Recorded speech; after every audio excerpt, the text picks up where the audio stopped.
Bonjour à tous et à toutes, c'est Anotech, j'espère que vous allez bien et que vous passez de bonnes vacances. Je tiens avant tout à vous souhaiter une excellente année 2021. Nous savons tous qu'elle a été dure pour tout le monde, donc prenez soin de vous et de vos proches, et je vous souhaite une très bonne année 2021. On se retrouve pour une toute nouvelle vidéo, la première de l'année, où je vais vous présenter 5 avions qui pourraient voir le jour dans les années à venir.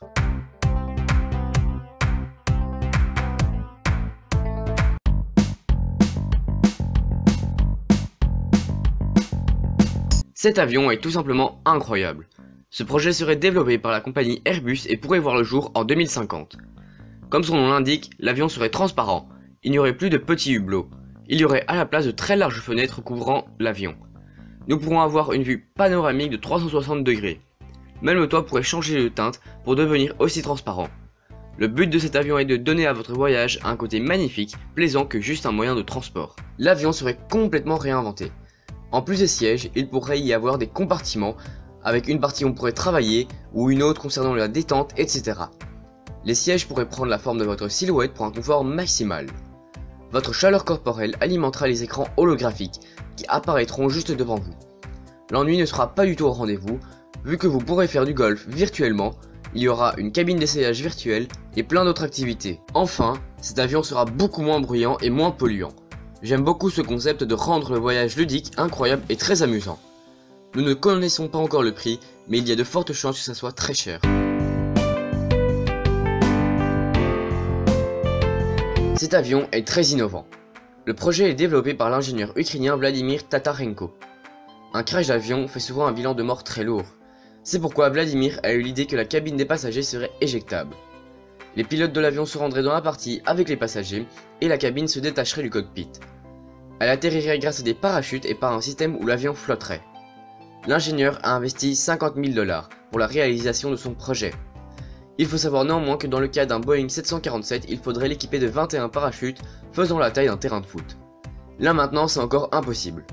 La réalisation de ce projet devrait durer 8 ans et devrait coûter 2 milliards de $.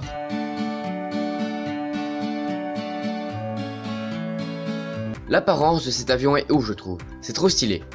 Il est développé par Lockheed Martin en collaboration avec la NASA. Le but de cet avion est d'essayer de réduire un max le bruit que font ceux-ci quand ils passent le mur du son et de pouvoir collecter des infos sur les populations au-dessus desquelles ils passent. Il pourrait atteindre 1510 km/h et pourrait voler à une altitude de 16 800 mètres. Le créateur a investi 248 milliards de $. La longueur de l'avion serait de 29,50 mètres et la hauteur serait de 4,27 mètres. Les moteurs sont placés au-dessus des ailes qui forment un V.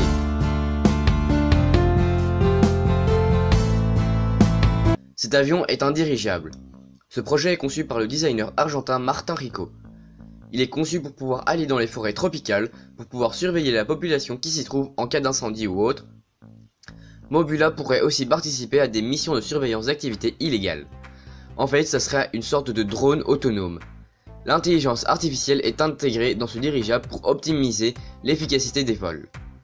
L'appareil disposerait aussi d'une pile à combustible hydrogène. L'appareil est construit avec des matériaux souples mais solides. J'aime bien cet appareil car il est très innovant et très stylé.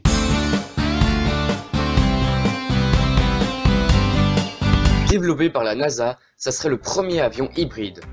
La propulsion de cet avion serait faite grâce à de l'électricité, ce qui réduirait beaucoup le bruit, les émissions mauvaises pour l'environnement et l'utilisation du carburant qui serait diminuée de 70%.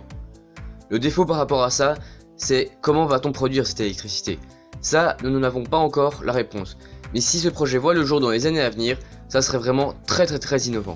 Voilà, c'est la fin de cette vidéo, j'espère qu'elle vous aura plu. Si c'est le cas, n'hésitez pas à vous abonner, à actionner la cloche pour ne rater aucune de mes vidéos, à liker et dites-moi en commentaire quels avions vous a plu le plus. Moi je vous dis à mercredi 13 h pour une toute nouvelle vidéo. D'ici là, portez-vous bien et passez une bonne fin de vacances.